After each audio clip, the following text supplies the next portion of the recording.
యావత్తు తెలుగు ప్రజలకు, దేశ ప్రజలకు, ప్రపంచ మానవ జాతికి జగద్గురువులు, కాలస్వరూపులు, మహత్పూర్వక అగ్రగణ్యులు, మహారాణి సమేత మహారాజా శ్రీ శ్రీ అంజనీ రవిశంకర్ శ్రీమాన్ వారు ధర్మోద్ధరి దివిజయీ పరిష్కారయుక్త ఆశీర్వాదపూర్వక దివ్య సమాచారం గ్రహించి సూక్ష్మంగా వ్యవహరించగలరు.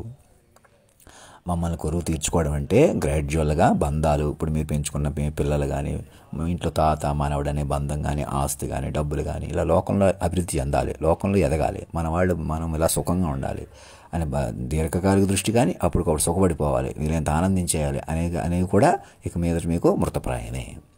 మాటే పట్టుకోవాలి, మాటతో పట్టుకుని కొత్త జీవితాలు ప్రారంభించాలి. ఇప్పుడు దాకా మీరు తగ్గించేసిన వాళ్ళని, అవమానించేసిన వాళ్ళు, ఏకంగా లేకుండా చేసిన వాళ్ళని ఎవరినైనా కూడా మనసుతోనే కలుపుకోవాలి. నన్ను కూడా నేను ఇక జాతీయ జెండాలో ఆ మీనింగ్ రూపంలో ఉంటాను, అలా పెంచుకోవాలన్నమాట మమ్మల్ని నన్ను నా మనసుని తల్లి తండ్రిగా కలపాలి. మీరు కూడా మనసుతో ముందుకు రావాలి. ఆడవాళ్ళు మగవాళ్ళు దాంపత్యం కానీ, ప్రేమ కానీ, సంసారం కానీ, పిల్లలు కానీ, భవిష్యత్తు కానీ మా ప్రకారం ఉంటాయి. మేము ముందే పెళ్ళిళ్ళు అవుతాయి, పిల్లల పేర్లు కూడా పెట్టాను కదా, అలా ఉంటాయి. మేము బతుకుతాం, మేము లోకం కొద్ది బతుకుతాం, మీడియాలు కొద్ది బతుకుతాం, ఇంకా కోర్టు తీర్పులని ఇలా లోకం కొద్ది, కేసులు కొద్ది, తప్పులు పట్టి బతుకుతాం. ఈ కాల్ డేటాల ద్వారా రహస్యాలు తెలుసుకుని ఒక ముఠాలలాగా, మోసాలలాగా ఇప్పుడు దాకా ఎలా బతకాల్సి వచ్చింది.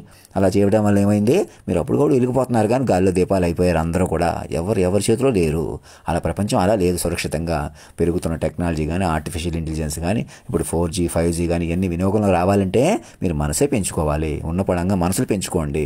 ప్రతి ఇంట్లో, ప్రతి ఊళ్ళో అందరిలో మార్పు తీసుకురండి. ప్రతి చోట కూర్చుని ఎక్కడో అక్కడ నా గురించి చెప్పుకోండి, కాలాతీతం గురించి చెప్పుకోండి. ఇది అతిశయోక్తి కాదు, ఆర్డర్ కాదు, అది ప్రేమగా ఇస్తున్న ఆర్డరే. నా గురించి చెప్పుకోక మేడసాని మోహన్ గారు లాంటి వాళ్ళు, లక్ష్మీప్రసాద్ గారు లాంటి వాళ్ళు, బుద్ధప్రసాద్ గారు లాంటి వాళ్ళు అందరిని కూడా పిలిచి ఆన్లైన్లో మీటింగ్ స్టార్ట్ చేసేయండి. నా మీద చెప్పుకోండి. సాక్షిని పిలిచి నేను ఇక్కడే ఉన్నానంటే మీరు ఈమెయిల్ పంపించి నన్ను కనెక్టివిటీలో తీసుకోవాలి. హాస్టల్ రామకృష్ణ అందరూ కూడా ఇంకా అలర్ట్ అవ్వండి. అందరూ కలిసిపోండి, ముందుకు తీసుకొచ్చేసేయండి. ఎవరి పేర్లు చెప్తున్నానో వాళ్ళు ఎవరెవరు మీరు ఏం చేయించారు అనకాపాల నుంచి వస్తాయి. ఇది వాళ్ళ సాక్షుల మీద కూడా పెట్టాలి. దేశ అధ్యక్షులు, ఉపాధ్యక్షులు ఎవరెవరు మీరు రహస్యాల మీద వాళ్ళు కూడా ఓపెన్ సీక్రెట్స్ మీద ఆధారపడి మీరు వ్యవహరిస్తున్నట్టు వస్తుంది. అందరూ గాలిలో దీపాలుగా మారిపోయారు. అలాగా ప్రపంచమే గాలిలో దీపం అయిపోయింది. నా ముందే అప్పుడే పట్టుకుని ఉంటే కరోనా వచ్చి ఉండేది కాదు. ఇప్పుడు కూడా గాలిలో దీపాలు ఉన్నారు. మీరు ఇంత సినిమాలుగా ఎంత అభివృద్ధి చెందేస్తున్నాం, ఇన్ని కోట్లు పెట్టుబడి వచ్చేసింది, ఇంత తెలంగాణ హబ్గా మారిపోతుంది, ఇలాగని చెప్పుకుంటున్నా. ఏ కూడా మొత్తం భ్రమ మీది కాదు, తండ్రిది కాదు, కొడుకుది కాదు, మనవడిదే కాదు. మీలా అనిపిస్తుంది. అలాగా అలా ఎందుకు లేదు, మా తండ్రి తర్వాత కొడుకున్నాడు, కొడుకు తర్వాత మనవడు ఉన్నాడు అనిపిస్తుంది. అదే మాయ. అలా లేదు ఇంకా ప్రపంచం. మీరు ఆల్రెడీ తల్లిదండ్రులది ప్రపంచం కాలాన్నే శాసించారే, అలా ఉంది. కేసీఆర్ మనవడు కూడా నాకు పిల్లడిగా మారిపోవాలి, నామే చెప్పుకోవాలి. వినకుండా మీకు అసలు భవిష్యత్తు అసలు ఉనికి లేదు. మీరు ఎవరినో ఏదో చేశారని కాదు. అప్పుడే నేను పరిటాల రవి లాంటివి ప్రేమ పాటలు అన్నీ రసికత సరదాగా నేను నా ప్రకారం ఉన్నాయని చెప్పినా వినకుండా, నన్ను పట్టించుకోకుండా, నేను ఏమాత్రం తగ్గిపోయినా తగ్గించేయడం పొరపాటు. ఇప్పుడు కూడా నేను తగ్గించాను కాబట్టి, నేను ఎవరిని తిట్టాను కాబట్టి అన్నట్టుగా రెచ్చిపోవడం పొరపాటు. రెచ్చిపోలే చేసేసి మరీని అంచేది ఇప్పుడుగానే ఆలోచించండి. బుర్ర పట్టుకు నేను అటు ఇటుగా ఉన్నా, నన్ను పట్టుకోవడం అంటే నా మీద చెప్పుకోవడం, వినటం ప్రారంభించండి. నాకు ఒక ఈమెయిల్ పంపించి మీరు ఏం చెప్పుకుంటున్నారో నాకు పంపించండి, వీడియోస్ అవిని సాక్షుల దగ్గర నుంచి తీసుకొని. మధ్యలో గవర్నర్ గారి దగ్గర బృందం వేయించుకోండి. పార్టీలందరూ అపోజిషన్ అని అదే ఇంకా అల్లరి మానేసి ఒక చోట చేరండి. ఒక కుటుంబంలో మారిపోండి నెమ్మదిగా. ఆస్తులు కొద్దీ, డబ్బులు కొద్దీ, ఆస్తులు బదలాయించడాలు ఇవన్నీ కూడా మెల్లగా అధినాయకుడి పేరు మీద వచ్చేస్తాయి. అంబానీ అయినా, స్ట్రీట్ వెండర్ అయినా.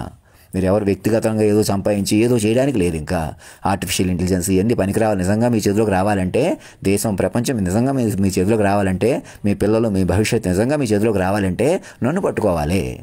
నన్ను నా మనసుని ఆలోచన రూపంలో పట్టుకుని నా ప్రకారం కాలమే కదలటం ఏంటో, గంటన్నరలో 10-15 ఏళ్ళు అంటే ఎవరు మాట్లాడలేదు చూసారా, అది పట్టుకుని అది ముందుకు కదిలించి ముందుకు తీసుకెళ్ళాలి.